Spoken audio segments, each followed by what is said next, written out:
Galera, o Vasco empatou no Campeonato Carioca, a estreia do Vasco, né? O Vasco estreando com a garotada, já que o time principal está na Flórida, Estados Unidos, onde irá disputar alguns amistosos, né? O Vasco se preparando para a temporada de 2023 e hoje contra o time do Madureira, o Vasco não saiu do zero, né? 0-0, Vasco e Madureira. Bora acompanhar mais um programa aqui do ESPN falando tudo sobre esse jogo do Vasco e Madureira. Lembrando, galera, vou deixar o link na descrição. Crédito de direitos autorais ESPN do Grupo Disney. Bora lá acompanhar mais um vídeo aqui do nosso canal. 0-0. Roberta Barroso conta o que aconteceu com muitas homenagens justíssimas a Roberto Dinamite.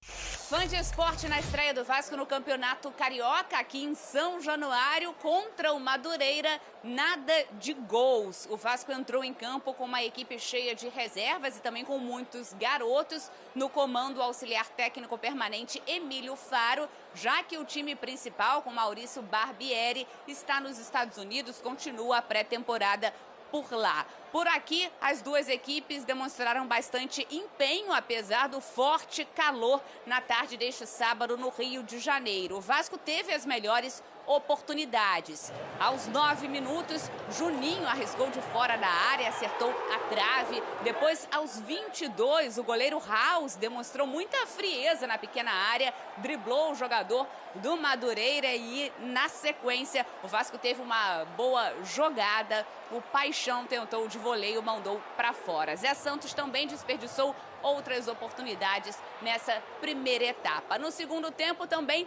como eu disse, nada de gols. Aos 4 minutos, Zé Santos tentou de cabeça depois do cruzamento de Matheus Barbosa, uma bela defesa do goleiro Dida. Vasco teve outras oportunidades. Em um determinado momento, aos 37 minutos, Lincoln arrancou pela direita, passou por todo mundo, finalizou, mas o goleiro Dida defendeu com o pé. Aos 29 minutos, importante a gente dizer também que o Vasco pediu um pênalti, pediu um toque de mão do jogador do Madureira, o juiz mandou seguir. Foi isso então, nada de gols em São Januário, 0-0, placar final. Cara, é uma oportunidade que a gente sempre espera, mas tipo assim, a gente não tá esperando sempre, porque é do nada, a gente não tá esperando, a gente tá preparado, trabalha muito por esse momento, mas a gente nem sempre espera, a gente nunca sabe quando vai vir. E é um momento de muito feliz na minha vida, vou guardar para sempre o dia de hoje, guardar na minha memória, e eu espero que todos os moleques da base que trabalham muito também tenham essa oportunidade. E o Vasco sempre foi feliz em revelar jogadores, espero que revele não só eu, como muitos jogadores aí. O jogo também foi marcado por muitas homenagens ao ídolo Roberto Dinamite, que nos deixou essa semana vítima de um tumor no intestino. Antes da bola rolar, teve um minuto de silêncio. A neta do Dinamite entrou com a camisa 10, inclusive a camisa 10 nesse jogo, especificamente nessa partida, não foi utilizada. Os jogadores fizeram um círculo e a camisa 10 de Roberto Dinamite no meio do gramado. A torcida, claro, fez uma grande festa. Aos 10 minutos também de jogo, a partida foi paralisada para Roberto Dinamite receber muitos aplausos por aqui. Bom, o Vasco volta a campo na próxima quinta-feira, enfrenta o Audax. E vale a gente ressaltar também que o Madureira joga na quarta diante do Flamengo. Antes desse jogo do Vasco contra o Audax, a equipe principal entra em campo nos Estados Unidos para um amistoso contra o River Plate no dia 17. Essa partida que será transmitida pelo Star Plus. Star Plus. Tá aí, ó, já tá feito o convite da Roberta. Vasco e River Plate, terça-feira, 9h20 da noite, jogo que a gente vai mostrar aqui no Star Plus, para quem quiser acompanhar essa preparação, né? A equipe do Vasco, principal, titular, já tá nos Estados Unidos por conta desse confronto, então hoje um Vasco muito modificado, que não fala nada sobre o que vai ser a temporada. Até por todas as mudanças, Breler, é muito importante esse tempo de concentração e preparação, né? Porque eu acho que não é só voltar de uma Série B para uma Série A. A SAF com investimentos, muitos jogadores modificando essa equipe na mão de um treinador também novo. Então, eu entendo que essa dinâmica é acertada. Você vê assim? E o jogo de hoje contra o Madureira foi mais simbólico para homenagens ao Dinamite, até um bom público em São Januário, mais de 16 mil torcedores, tributos justíssimos ao maior ídolo da história do clube. E no campo, não era nem uma equipe reserva, era um time C, porque os reservas também foram para a Flórida disputar a Florida Cup, mas por tudo isso o Vasco fez um jogo digno. O Vasco pressionou o Madureira, primeiro tempo com uma boa dinâmica, mesmo com o time desentrosado. Alguns valores interessantes da base. O Eric Pimentel, filho do Pimentel, ex-lateral dos anos 90. O Zé, se bobear, já deve ter encontrado, deve ter jogado muito, contra. Jogava demais o Pimentel. E o filho... Enfrentei na Copa São Paulo, você acredita? A única vez que eu fiquei na Copa São Paulo, eu tinha 15, em 93, tinha 16 anos, né? No começo do ano.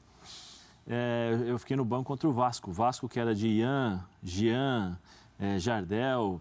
Pimentel, era esse time aí. Caetano, o goleiro. O time que foi tricampeão, acabou depois no time principal sendo tricampeão carioca. O Pimentel tem o filho, o Eric, um dos bons valores, que jogou ao lado do Zé Vitor, também da base, uma dupla de zaga promissora, mas que não é para agora. Talvez possa figurar no time principal, um jogo ou outro, ser relacionado, mas para jogar ainda, esse time é muito jovem. O Paixão, hoje, que tá, até no primeiro tempo tentou puxar algumas jogadas, mas ainda muito cru para o time principal. Se olhar aí desses jogadores que jogaram, Matheus Barbosa, que disputou a Série B no ano passado, e o Galarça, que voltou de empréstimo do Coritiba, possivelmente tem algum espaço, mas são poucos de fato que vão disputar espaço no time, porque o Vasco foi remontado e ainda precisa de mais reforços. Então estamos falando de jogadores para o futuro e de jogadores que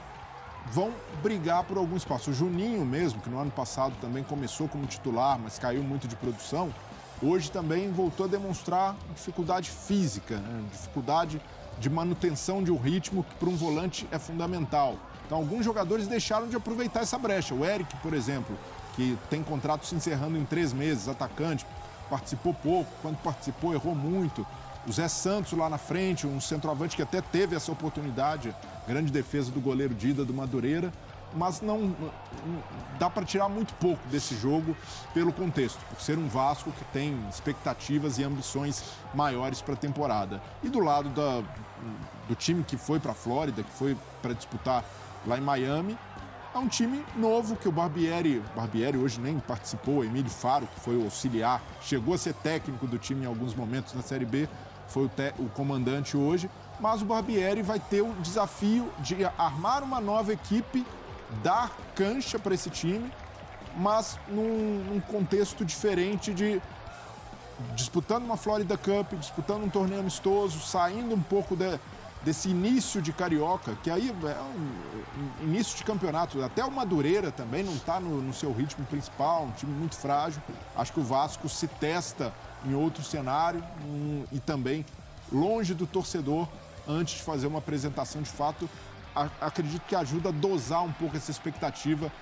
Os torcedores, quando vira SAF, nossa, mudou a realidade, vai mudar o patamar. E as contratações do Vasco, por enquanto, não mudam o patamar. São jogadores interessantes para o médio e longo prazo, mas dizer que o Vasco, a partir de agora, vai disputar título nas principais competições, só o torcedor mais iludido. Então, esse é o desafio do Barbieri. Montar uma equipe de início competitiva e que a meta seja permanência na primeira divisão. É engraçado você falar do desafio do Barbieri, porque eu entendo que esse é o maior desafio da carreira do Barbieri. Eu lembro quando ele subiu para o Flamengo, muito pressionado, muito jovem, que tinha ali uma cobrança em cima dele, mas agora, e aí eu não sei se você concorda, Praz, eu vejo assim, ele tem, só para a gente contextualizar, Jair, Orelhano, Piton, Pedro Raul, Patrick de Luca, Léo, Bambu, Pumita Rodrigues e Ivan. A gente está falando de praticamente um time de reforços que precisam se conhecer e encaixar, ao mesmo tempo que ele vai precisar colocar a cara dele nesse Vasco. Então, assim, é muito grande esse desafio e que bom que ele está tendo esse tempo de preparação. E o clube, né? O clube vai ser outro clube. Com essa mudança de SAF. Não estou dizendo que para melhor ou para pior, mas vai ser um outro clube, outras dinâmicas. E será, Prato? Vai mudar muito. Vai mudar muito. Eu vivi 4 anos lá dentro, Zé. Eu falo por causa dos conselheiros, toda a história. Será que a SAF vai conseguir trabalhar tranquila? São 7 cadeiras, né? Sim. Tranquila não vai conseguir trabalhar. São 7 cadeiras no conselho. O Vasco tem 2 cadeiras. Então, quer dizer, os 30% de ação que o Vasco manteve da SAF... As outras 5 são da SAF? Então, eu vejo isso como muito positivo para o Vasco. O Vasco, assim, a gente não sabe as minúcias do contrato, né? As proteções que o clube tem em relação ao patrimônio. Mas, assim, em termos de poder de decisão, Nada. Os conselheiros do Vasco não têm nada. Claro que tem algumas coisas no contrato, algumas cláusulas que a SAF tem que cumprir, meta de investimento, e isso cabe ao clube e aos conselheiros fiscalizarem. Mas a gente não sabe quais são os mecanismos de punição para isso. Porque fiscalizar é uma coisa. Mas qual é a punição se a SAF não cumprir tal coisa? Né? Isso pelo menos eu ainda não sei isso. Mas o que o Birler falou, muitos torcedores vão achar que o campeonato estadual é a chance do Vasco, nessa nova era, buscar um título, porque muda a chave para a SAF, parece que mudou tudo. Eu penso totalmente diferente. O Vasco, durante muito tempo, ficou preocupado em montar time. E eu falo isso desde a minha época. Ficou preocupado em montar time. Sim. E está na situação que está. Agora, o Vasco tem que se preocupar em reestruturar o clube. Porque um time, ele sustenta um clube por 2, 3 anos, como foi a minha geração que eu tive no Vasco em 2009, 10, 11, 12. Aquele time ali com Fagner, Dedé, Alain, falando dos mais novos que saíram, geraram receita para o clube, né? Rômulo, Alex Teixeira, Felipe Coutinho, Allan Kardec, Souza. Sustentou o clube durante 2 anos. Só que um time bom sustenta o clube durante 2 anos. Um clube bom sustenta um time bom por muitos anos. Então o Vasco tem que se preocupar com isso. Não é pensar pequeno, mas de repente algum torcedor pensa assim, eu penso totalmente o contrário. O Carioca não tem que ser prioridade do Vasco de maneira nenhuma. A prioridade do Vasco tem que ser montar um clube para ter resultados sustentáveis a longo prazo. O que adianta tu ganhar um Carioca e continuar com os vícios antigos? Mas a montagem do time indica essa tendência. A gente percebe... De buscar coisas grandes. Não. Jogadores jovens para o médio e longo prazo. Então, mas aí para isso você precisa também do aval em cima do treinador, porque não adianta nada o Barbieri focar em fazer o trabalho dele, pensando nessa reconstrução, e aí cai numa fase antes da semifinal no Carioca e começa a ter uma pressão em cima dele. Mas então, Dani, por isso que eu acho que a SAF... Aí a gente vai voltar no assunto da SAF. Não quer dizer que a SAF seja a solução de todos os problemas, que a SAF seja o modelo perfeito. Para chegar num destino tem vários caminhos. Mas a SAF, no meu modelo ideal de SAF, uma das vantagens é essa. Demorou, acho que, mais de 2 meses para contratar o Barbieri.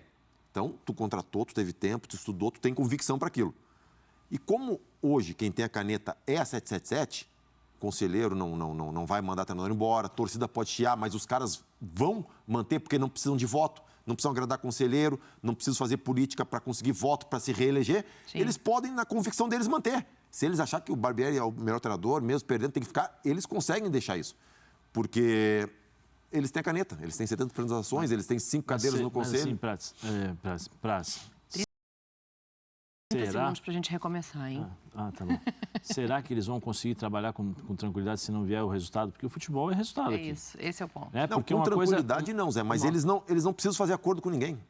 Sim, mas eu falo sobre... A gente está falando sobre... A Dani falou sobre uma coisa que é bem interessante, sobre a pressão em cima do treinador. Porque é um novo time.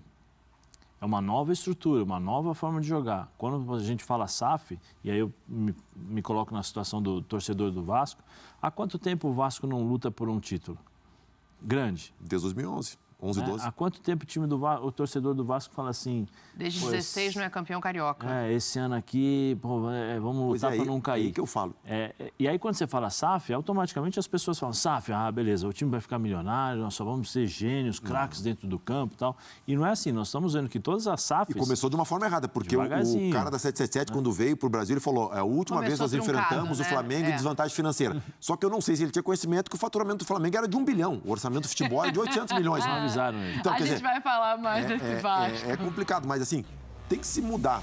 E a gente tem exemplos os Glazers galera, é isso aí mesmo. O torcedor acaba se iludindo às vezes de bobeira, sem necessidade nenhuma. O jogador acaba comprando uma coisa que não existe no clube. O Vasco está se reestruturando. Em nenhum momento a SAF falou que ia contratar jogadores galácticos, jogadores com salários milionários. Apenas falou que vai ajudar na reconstrução do time, está trazendo jogadores jovens, jogadores que podem entregar ao Vasco, né, o que o Vasco precisa, que é futebol dentro de campo, porque aquela velha promessa de vai trazer jogador que jogou bem no clube 10 anos atrás não funciona. Isso daí já é bem nítido, isso daí com todo clube pega um jogador, o Goulart Ricardo Goulart jogou 10 anos atrás, lá não sei quantos anos, jogou muito no Cruzeiro. Beleza, foi não sei quantos anos, já há muito tempo. Há quanto tempo o cara não joga? Não vai render, aí traz o cara, paga o salário milionário, tem prejuízo porque o cara não vai render. Porque você espera um jogador de 6 anos atrás, 7 anos atrás, não é mesmo jogador, o tempo passa. E o Vasco tem que aprender com isso, tem que trazer jogadores que estão jogando bem no momento. Você tem que tirar um exemplo do Flamengo, Palmeiras, que tem feito isso. Esse negócio de ficar trazendo jogadores que jogou bem há muitos anos atrás não funciona. E o Vasco tem que aprender com isso e parece que o Vasco está no caminho certo. Trouxe o técnico jovem, está trazendo jogadores jovens também, jogadores que vêm jogando bem em seus clubes. E com isso eu acho que quem ganha é o Vasco. Esse negócio também de conselheiro, esse pessoal dentro do Vasco só atrapalhou o Vasco esses anos todinho. Esse pessoal atrapalhou o Vasco total. Agora com a SAF tem 70%, então eles vão bancar tudo. Vou falar, ó, o Barbieri vai continuar perdendo ou não, entendeu? O cara tem que acreditar no trabalho do cara. Se o trabalho está sendo bem feito, está acontecendo alguma coisa de errado por algum motivo que não seja culpa do técnico só, tem que manter. Esse negócio, 5 jogos ruins, manda embora. 4 jogos perdeu, manda embora. Não é assim. Não pode ser uma coisa de resultado imediato. Então o torcedor tem que ter paciência e aguardar, porque SAF não vai chegar queimando o dinheiro deles, não, contratando jogadores multimilionários, não. Tem que ter calma, porque aos poucos vai se reestruturando. Não tem como o Vasco ser um time igual ao do Flamengo agora, em menos de um ano de SAF. Não tem como. Ainda tem muito caminho para poder se trilhar, para poder chegar nesse nível. Essa é a minha opinião. Coloca a opinião de vocês aí, o que vocês acham aí, o que a SAF deve fazer para o Vasco chegar ao patamar do Palmeiras, do Flamengo. Coloca nos comentários aí, não esquece também, deixa seu like, se inscreve no nosso canal e ativa o sininho das notificações para você não perder nenhum vídeo aqui do nosso canal.